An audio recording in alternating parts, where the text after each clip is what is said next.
जेतेबेले तेल दर बढ़ुची सेतेबेले मोदी नहीं बड़ निष्पत्ति। जेतेबेले तेल टांकी आगे बड़ धाड़ी लगी सेतेबेले मोदी नहीं बड़ निष्पत्ति। सारा राज्य नुह सारा देश में जेतेबेले तेल आतंक देखा सेतेबेले मोदी नहीं बड़ निष्पत्ति। दर्शक बंधु भारतर प्रिय प्रधानमंत्री नरेंद्र मोदी गोटे अपील करथिले जो अपील पर एबे अधा पेट्रोल पंप रे नो स्टॉक बोर्ड सबु तेल टांकी आगे लंबा धाड़ी। बाइक को 100 टंकार तेल मिलुवा बेले कार को 500 टंकार अधिक तेल मिलुनी। राज्य में 2000 रु अधिक बस गड़ीनी। एहारी भितरे मोदी नहीं बड़ एक्शन।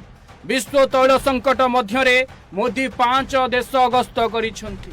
अर्थात एबे मोदी विदेश गस्तरे अछंती। तैल दररु आश्वस्ति पाई बड़ आशा सृष्टि करिबा पाई मोदी वर्तमान विदेश गस्तरे जाइछंती। मध्य प्राच्य रे जारी रहिथिबा ईरान इस्राएल युद्ध एवं गुरुत्वपूर्ण सामुद्रिक पथ हरमुज प्रणाली बंद हेबा परिस्थिति मध्य प्रधानमंत्री नरेंद्र मोदी शुक्रवार ठारू आज ठारू एबे ठारू एक गुरुत्वपूर्ण 5 दिनिया विदेश गस्त आरंभ करिसेंती। दर्शक बंधु ए गस्तरे से नेदरलैंड स्वीडेन एवं नॉर्वे और इटाली गस्त करिवे और भारत निजर 85% रु अधिक तैल आवश्यकता पाई आमदानी उपरे निर्भर करुवा बेले देशर पेट्रोल डीजेल दर रे 3 टंका वृद्धि पाइछि। एही परिप्रेक्षी रे प्रधानमंत्री आबुधाबी गस्त साधारण जनता पाई आश्वस्ति आनीदेव बोली विश्वास रहिछि।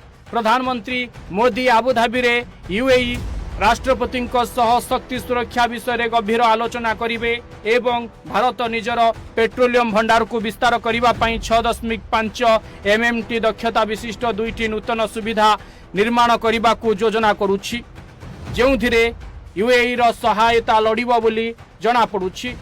यूएई वर्तमान ओपेक रु बाहरी जाइथिबारु एहा निजर तैल उत्पादन वृद्धि पाई संपूर्ण स्वाधीन। यह भारत पाई एक निर्भर योग्य जोगानकारी हेबार संभावना रही। तैल व्यतीत रंधन गैस सुरक्षा पाई गस्तरे बृहत LNG चुक्ति होई पारे। आउ यारी भितरे समस्ते कहउछंती जातीय गणमाध्यम रे चर्चा हेउछि जे विश्व तैल संकट मध्यम रे मोदी जो 5 देश गस्त करिसंती सेथिरु तैल दररु आश्वस्ति पाई बड़ आशा आमे रखि परिबा। Bureau report Odisha Bhaskar.